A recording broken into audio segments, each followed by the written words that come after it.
আমি ছোৱালীবোৰ আচলতে কি আনৰ হাতৰ পুতলা নে ঘৰখনৰ বোজা ভাবিলেই কিবা এটা ভয় লাগে। আচলতে আমি নিজে কি সেইটো কেতিয়াবা বিচাৰিব পাহৰি যাওঁ নিজকে। সদায় আনৰ কথা চিন্তা কৰি থাকোঁতেই যায় আমাৰ জীৱনটো, নহয়নে বাৰু? যিয়ে নহওক আজি ওলাইছোঁ নিজে ভাল পোৱা কামটো কৰিবৰ বাবে। আৰু এইযোৰ যে কাপোৰযোৰ দেখিছে এইযোৰ মই নিজে ডিজাইন কৰা। কেনেকুৱা লাগিছে জনাবচোন।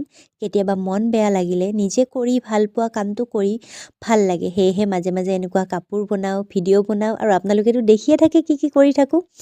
যিয়ে নহওক কাপোৰযোৰ কেনেকুৱা লাগিছে জনাব। আৰু লগতে ৰীল চিল বনাই উঠি এতিয়া যাব লাগে দোকানত। ৰীল লগতে নিজৰ কৰ্মখিনিওতো কৰি যাব লাগিব ন। কৰ্ম নকৰিলে হ'ব জানো?